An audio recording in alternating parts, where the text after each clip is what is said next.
The mark of a good plot is...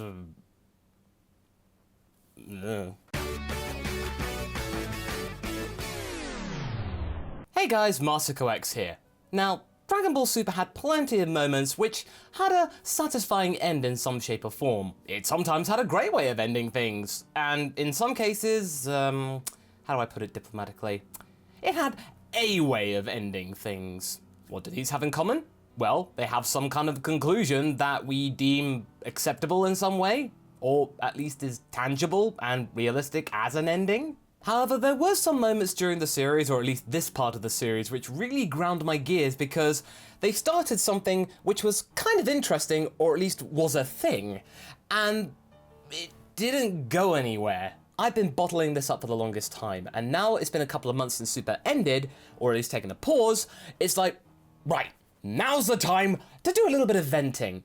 If you've been keeping up with my Super reviews, then you'll know what I'm talking about, at least vaguely. Now, a quick disclaimer. Super could easily come back and resolve some of these plots, so if you're gonna come back to me in about a year or two's time and go, Masako, you were so wrong, then that's okay. I would love for some of these plot points to have actually been resolved instead of just simply scrapped. Maybe if Super had a little bit longer to be able to conclude things, or even just simply better pacing for the episodes that it had, we could have seen something really good. But right now, these 10 things have ruffled my jammies something chronic, so let's talk about them. Number 10. Maron, Goten, and Trunks go on an adventure, but they don't. Yeah, I know what you're thinking. Masako, this is not the most exciting plot point to talk about in Super. We could have easily done without it. Yeah, I know, it's not something people would really miss, but it was a thing that you had to think about. There were 3 kids on an island on their own. Yes, I know they're super strong, or at least 2 of them are, but still. Kids alone on an island. I kind of like to see that. That would have been like Lord of the Flies. Truth be told though, Super really needed something to kind of break up the Tournament of Power. At first, I remember thinking, well, got the Tournament of Power, we don't need anything else on Earth or anything, that would kind of break the flow. After about 30 episodes or so, it's like, guys, come on, we could at least do with a 5-minute break, please, please. And fun fact, all of that fatigue from the Tournament of Power is actually kind of what inspired R&R to be a thing. And I think that seeing Goten and Trunks being surrogate elder brothers to Maron would have been a really cool thing to see. I would have loved to have seen more of Maron interacting with the kids instead of just with adults and just being like a toddler, even though she's meant to be like, what, like 6 or 7 at this point? It would have been curious to see how the personalities of her parents would have meshed into her. Maybe she had the strong-willed bravery and personality of her mother, but the kind, gentle soul of her father. We kind of got glimpses of that, but it would have been nice to have seen more. And also I think it would have been really cute to see a little girl beat up on some poachers. That would have been funny. I don't know what could have happened, and I don't think we're going to know what happened, but I think it would certainly not be as obnoxious as what Goten and Trunks did with Bio Broly. Oof. Number 9. Android 17 family, or lack thereof. I really don't want to say that Haverock and I are a bit salty about this one, but yeah, we're a bit salty about this one. If you're choosing to end your series talking about the family that 17 got, as well as getting the desire to go on a cruise that he got, then you better actually complete the package instead of just leaving it a bit barren. Considering that we got a rushed ending and that was bad enough in itself, it would have been somewhat satisfying to have seen 17 with his family just chatting to everyone and say, hey, we're having a great time, say hello kids, hi honey, something like that. That would have been cool, but nope. Haverock and I have made an entire video about this.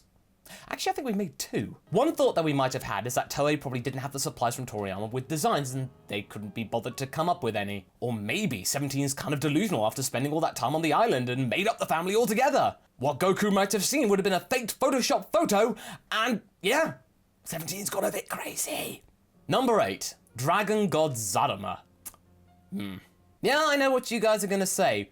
Ha! Masako! We told you that was a name drop! It had nothing to do with what you were saying! Your theories are wrong! Toriyama forgets! Unsubscribe! To which I respond, maybe? Given what we got with Super and that rushed ending, it could be true. It may have just been a random name drop. But it could have been so much more had Super been given a few more episodes to work with. And I just want to point out that the next movie that we're going to get in December is going to be focusing on the past, the origins of the Saiyans, the origins of Frieza, as well as all other kind of godly things. We're going to be getting some references from Beerus and Whis. We've seen the character images, so they're going to be kicking around somehow. This could be a major info drop for everything, especially how the Saiyans ended up on planet Plant all those centuries ago. We certainly know that Toriyama's excited about the whole Yamoshi thing in the original Super Saiyan God, and when was the last time that we can actually say that Toriyama was genuinely excited about something? And especially excited about Dragon Ball related stuff, especially the detailed lore. That's a big deal. So maybe in his later years he's actually managed to figure out what he's gonna do about the past instead of just going like, I'll just make it up as I come along with it. Time will tell. Maybe we'll see a continuation. Maybe we'll see Zaruma after all, or maybe at least just a flashback. Number 7, Ultimate Gohan. You know what some Dragon Ball Z fans like? Gohan. Do you know what the Gohan fans like? Seeing their character being very consistent and very powerful and very cool. Let's face it, in Dragon Ball, it's not easy to be Gohan. You seem to have the problem of writers not knowing what to do with this character. Sometimes he's really great in an episode, sometimes he's a bit meh, or he's not in there at all. They're constantly straddling the line between, oh, Gohan wants to be a scholar, oh, Gohan wants to be a fighter. They're not finding the right balance and giving Gohan the clarity that he desperately needs. So I guess the moral of their story is that you can't be multiple things, you have to be branded as one thing. And then follow that up with teasing us with new powers other than your ultimate form. And also, I thought the Elder Kai's routine was permanent. How did Gohan forget about that? You don't. It was ingrained into his soul. It meant that he never had to go Super Saiyan again, but he did. And yeah, okay, I know Gohan actually did somewhat well in the Tournament of Power. He did have his moments,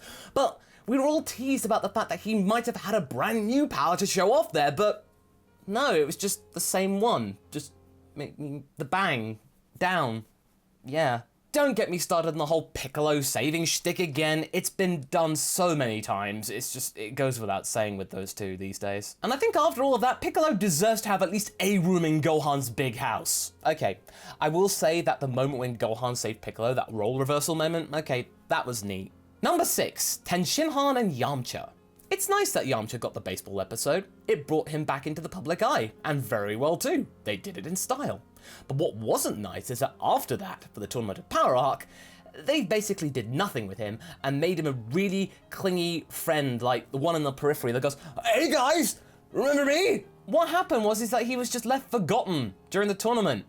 Again. Yeah, a regular member of the cast has now been relegated to just being a joke, and quite honestly, it would have been so funny to have seen Yamcha kind of duck and dive and be so damn lucky in the tournament. He'd be like, whoa, whoa, and then he'd throw people out, and then he'd just be like, huh, well that worked out for me.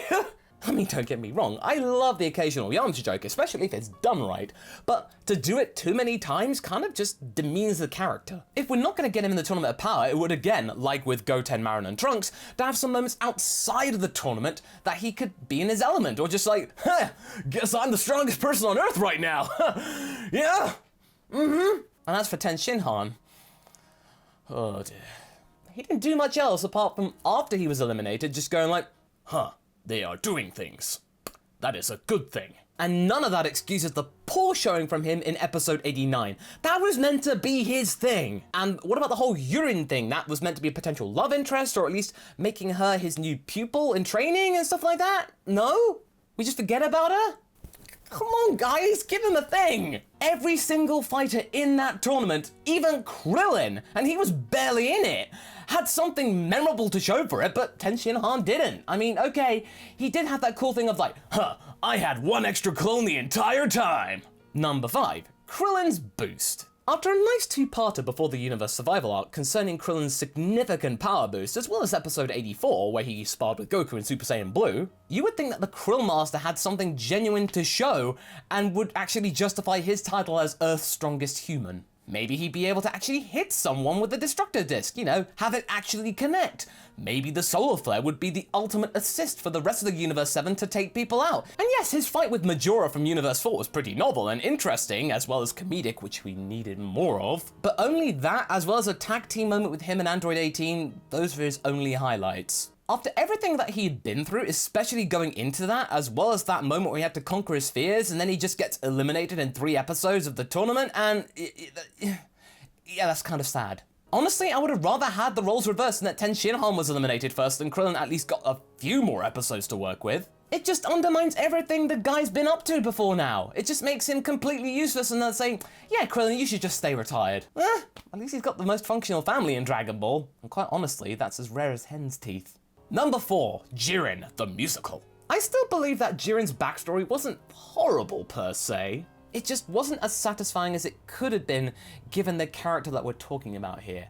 He's meant to be the lead antagonist, and that backstory didn't justify his grandiosity. I really felt that it needed more time to really show more, like a full episode dedicated to it, or at least half an episode, not 3 minutes. Maybe it might have made him a more relatable character, eh?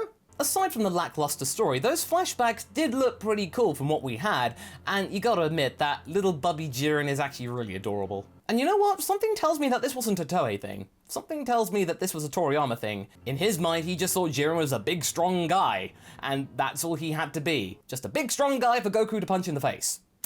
Yeah, what more do you need? I think that was his original idea, for Jiren just to have the generic Batman story. Number 3, the GP's grand plan. Yes, I know that a lot of you are pretty much sick and tired of me saying that, oh, there's a conspiracy with the GP! But there must have been something more to the fact that the Grand Priest had something up his sleeve. I feel that in the original drafts of the arc, before they had to rush the ending, that the Grand Priest's plan would have been a lot more elaborate and would have had something more to do with the Angel Brethren and children. The now non-existent stakes of the tournament would have been made somewhat higher due to the fact that the Zenos would have been in play, as well as the Angels, and there would have been so much more going on. And I think there was something going on with Mahito's smirk. There was something weird about that. And instead of the Angels at Bar from Whis and Vados being window dressing, they could have done more, because some of the Angels I don't think even spoke. I still firmly believe that neither of the Zenos actually predicted the result of the Tournament of Power. They were just kind of going along with it, and the GP was just saying, yeah, good prediction, Master, to make him look all ultimate and omnipotent to every mortal there. You know, he's this bigging up guy. And you know what? I think this is one of those plot points that's never going to get a satisfying resolution because the arc's done. They could just go off into the background and do their thing. We don't need to have a resolution here. Yeah, unfulfilled. Number 2, the Two Zeno Problem. When you compare the Zeno to the end of Super to the Zeno that we first saw around the Universe 6 arc, then that character was much more mysterious than he is now. Seemingly testing smaller gods and mortals, you'd think there's something mysterious and all-knowing about this character, subverting convention and looking like a child. This would have been fascinating, and it's pure Toriyama here, so we were just lapping this all up, thinking, wow, this guy must be powerful. Then we got the future Zeno, and then the internet exploded with theories about the problem, myself included, that there was going to be some kind of disaster or cataclysm involving these two. But sadly, we didn't really get that. I mean, yeah, we got the Tournament of Power, that's kind of a big deal, but what it descended into is that these two Zenos just turned into what they were, children. And at the end of the day, there was no real consequence about the Tournament of Power, and the Omniverse was safe for another day, even though he's really, really fickle, and you still had the problem of two Zenos, and that can't be healthy for one reality. Something's gonna go down, and I think it will. So let's just hope that either the Zeno problem actually resolves itself, and we actually get a brand new arc, or it just doesn't show up anymore, and we just accept it and deal with it, and we move on. And number 1, Beerus versus Goku, the match of the century. Something that we were all hoping for as a perfect capping off point for Super, and we didn't get. Something that would have been a great resolution for Super. Beerus versus Goku 2, Electric Boogaloo Twin Towers Edition. No, we all totally forgot about that one. Nope, Beerus isn't interested. And the worst thing of all of this is that in fact Goku seemingly has forgotten how to go into Ultra Instinct, and that one power that could have turned the odds in Goku's favor against Beerus, and he can't do it. Oh, how convenient. I think he genuinely doesn't have Ultra Instinct anymore, because I think if he did, it would make Beerus' position untenable and make him irrelevant in a way. And I don't think Toei want to do that, because Beerus and Whis are extremely popular, and you need to keep them as the head honchos of Universe 7 and the strongest there. You can't make Goku the strongest, because then they'll just be, you know, side characters. And they don't want to do that. There's marketing potential. So there we go, there's my top 10 scrap plot points of Super. What do you think? Do you agree with the list, or do you have a list of your own? leave a comment below and let's get this discussion going. Anyway, I hope you enjoyed this video. Until the next one, be sure to like and subscribe. Catch you there. But Masako, haven't you forgotten something? What? But I thought you were gone. You haven't been around lately. I mean, I've been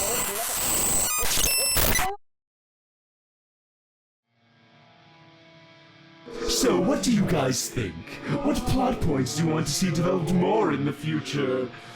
Canon? Certainly that will be more entertaining than these ridiculous what-ifs. But fear not, children. Yama's taking care of that.